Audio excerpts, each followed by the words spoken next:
మీరు డ్రగ్స్ తీసుకున్నారనో లేకపోతే మందు తాగుతున్నారో అని అనలేదు. మీరు అక్కడ ఇన్వాల్వ్ అయి ఉన్నారో లేదనేది చాలా ఇంపార్టెంట్. చాలా ఇంపార్టెంట్. నేను వెళ్ళాను. ఎస్. ఇప్పుడు 10 మంది దొంగలతో ఉంటే 9 మంది దొంగలతో ఒకటి కలిసి ఉంటే 10 మందిని దొంగలు అంటామా, లేకపోతే వీడు మంచోడ్రా 9 మంది దొంగలు అంటావా? ఒక్క నిమిషం. ఎస్. ఆ 9 మంది దొంగలు ఇది ఒక్కటి మంచిది అని ఎవరు తేల్చాలి? ఎవరు చెప్పాలి? కోర్టు చెప్పాలి. కోర్టు చెప్పాలి. నేను అడిగేది నేను తీసుకున్నాను లేదు కాదు నీతో ఆర్గ్యూ చేయట్లా.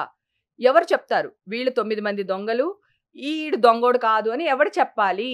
కోర్టు చెప్పాలి. నువ్వెవరు చెప్పడానికి? నువ్వెవరు నన్ను బదలాం చేయడానికి? సో న్యూస్ పాజిటివ్ వచ్చిందని మీ బాధ, అక్కడే ఎక్కువ బాధ. ఎట్లా వేస్తారు పాజిటివ్ అని? లేని దానికి పైగా drugs drugs drugs drugs international smuggling, belt bomb పెట్టుకుని 100 మందిని చంపేశారు, అమ్మాయిల్ని తీసుకుని వెళ్ళి ఎక్కడో వేసి కాల్ చేశారు, బొగ్గు చేశారు. ఏంటది? టెర్రరిజమా? కోర్టే, హైకోర్టే చెప్పింది ఎవరైనా డ్రగ్స్ తీసుకుంటే వాళ్ళు విక్టిమ్స్, వాళ్ళని కాపాడుకోవాల్సిన బాధ్యత గవర్నమెంట్కి ఉంది. వాళ్ళ చేత ఆ డ్రగ్స్ మానిపించేసి సో వాళ్ళని కాపాడవలసిన బాధ్యత ఉంది. మీరు ప్రతి ఒక్కళ్ళని పట్టుకొచ్చేసి చిన్నపిల్లల దగ్గర నుంచి తెలియక హైదరాబాద్లో చాలా ఉంది. నేనే వ్యతిరేకం దానికి, డ్రగ్స్కి. నా ముందు సిగరెట్టే కాల్చరు నాన్న, డ్రగ్స్ ఎలా తీసుకుంటారు నా ముందు? అది పక్కన పెడితే ఆ రోజే టెస్టులు చేశారు. ముందు ఎట్లా వేసేస్తారు? 29th, 26th, 27th పాజిటివ్ వచ్చేసిందని వేసేసారు న్యూస్ అన్ని. శాంపుల్ తీసుకుని 29th, 3rd కి సెకండ్ నోటీస్కి నేను వెళ్ళాను. అప్పుడే మీడియా వచ్చేసింది అక్కడికి, హాస్పిటల్ దగ్గరికి. వస్తే నేను చెప్తున్నాను తప్పు చేస్తున్నారు చూడండి అని. ఇప్పుడు అవన్నీ పక్కన పెడదాం నాన్న. ఇప్పుడు ఇక్కడ ఉన్నాం కదా మన ఇద్దరం. నువ్వు ఎవరినైనా తెచ్చుకో, ఏ ల్యాబ్నైనా తెచ్చుకో, నా హెయిర్ కావాలా, నైల్స్ కావాలా, బ్లడ్ కావాలా తీసుకో, నేను రెడీగా ఉన్నాను. ఓకేనా? నెగిటివ్ వచ్చింది అనుకో నన్ను ఏం చేయమంటావు చెప్పు. పాజిటివ్ వచ్చింది అనుకో నువ్వేం చెప్పు చెప్తాను. నువ్వేం చెప్పినా చేస్తా. ఛాలెంజ్ ఇది. ఆల్కహాల్ కూడా తీసుకోండి, నా మందు కంటెంట్ ఎంత ఉందో కూడా తీసుకోండి, అది కూడా పబ్లిసిటీ చేయండి. Challenge, open challenge. ఇవన్నీ పక్కన పెడితే అందరూ నా కూతురికి సపోర్ట్ చేసి, నా క్యారెక్టర్ ఆర్టిస్టులు, నా హీరోలు, కడికి మా విష్ణుబాబు కూడా లాయర్ని పంపించారు నా దగ్గరికి. ఓకేనా? ఎవ్వరు నన్ను వదలలేదు. పంపించి వాళ్ళందరూ నన్ను తెచ్చుకున్నారు ఇక్కడికి. పవన్ గారిని కలుస్తాను అన్నారు, కలిసి వచ్చారా? లేదు. పవన్ కళ్యాణ్ మొన్నే నేను అన్నది, సీఎం గారిని అపాయింట్మెంట్ అడిగాను బేసిక్గా. ఆయన మొన్న లాస్ట్ వీక్ అంతా లేరమ్మా, ఆయన చెప్తామా అని అన్నారు. రేవంత్ రెడ్డి గారు లేరు అన్నారు. వాళ్ళ పిఏ కాల్ చేశాను నేను, లేరు ఇక్కడ అనేసి అన్నారు. సో మళ్ళీ ట్రై చేస్తున్నాను. కానీ పవన్ కళ్యాణ్ గారి దగ్గరికి 101% వెళ్తా. ఎందుకు వెళ్తా అంటే ఇండస్ట్రీ ఆడవాళ్ళంటే అంత లోకువా? నా పర్సనల్ ఇష్యూ అబ్బా. నేను వెళ్తానో, ఉంటానో, ఉండనో, తాగుతానో, తాగనో, దట్ ఈస్ మై విష్ కదా.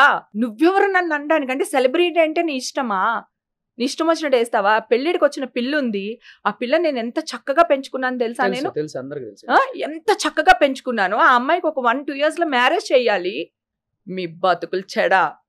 మా అమ్మ తిట్టిన తిట్లయితే ఒక్కొక్కడికి కుష్ఠరోగం వచ్చి చచ్చిపోతారు వాళ్ళు. బతకరు మనుషులు ఎవరుని. ఇప్పుడు నేను మొన్న వేరే ఇంటర్వ్యూలో చెప్పాను కదా, నేను రెడీగా ఉన్నాను, టెస్టులు చేయించండి, ప్రాబ్లం లేదన్నాను కదా. ఒక్కళ్ళు మాట్లాడుతున్నారా?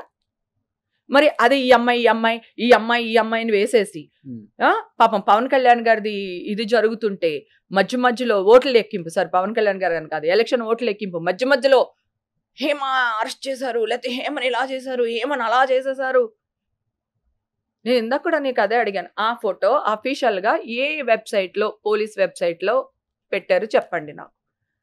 నా సర్టిఫికెట్ ఎవరు ఇచ్చారు మీకు? ఏ పోలీస్ ఆఫీసర్ ఇచ్చారో చెప్పండి నాకు. డే 1 ఖండించలేదు మీరు. ఎలా ఖండిస్తాను? నీకు అర్థం కావట్లేదు నాన్న. ఇప్పుడు నేను దీనికే తీసుకెళ్లి లోపలేశారు. ఓకేనా?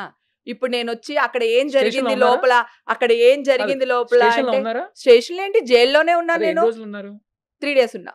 ఎందుకంటే వెళ్ళగానే వాళ్ళు అర్ధరాత్రి తీసుకెళ్లారు. ఎంత చేశారో తెలుసా అసలు? డయానా గుర్తుందా మీకు? ఆవిడదేం జరిగింది, ఆవిడ ఎందుకు చచ్చిపోయారు?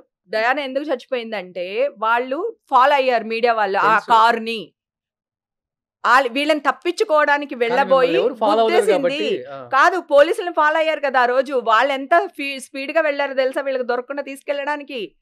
ఇట్లాంటి మాట్లాడితే మళ్ళీ ఇదే న్యూస్ని ఇంకొకలాగా వేసి మళ్ళీ వాళ్ళని రెచ్చగొడుతున్నారు పోలీసులు వీళ్ళు. అది అయిపోయింది, ఓకేనా. చెన్నైలో కూడా ఒక అమ్మాయి మొన్న రీసెంట్గా ఒకళ్ళు చచ్చిపోయారు అక్క. ఇందాక నుంచి అదే ఏదో విషయం డైల్యూట్ అయిపోయింది అని చెప్తున్నాను కదా. వీళ్ళు వేసిన ట్యాగ్స్కి, వీళ్ళు పెట్టిన హెడ్డింగ్స్కి వీళ్ళది. సో ఇంకొక అమ్మాయి చెన్నైలో చచ్చిపోయింది. యూట్యూబ్స్ వాళ్ళు పెట్టిన తమ్నైల్సా అదే కదా అంటారు, దానికి 2 ఆడవాళ్ళు బలి. ఇప్పుడు 3వ దాన్ని నేను చచ్చేదాన్ని.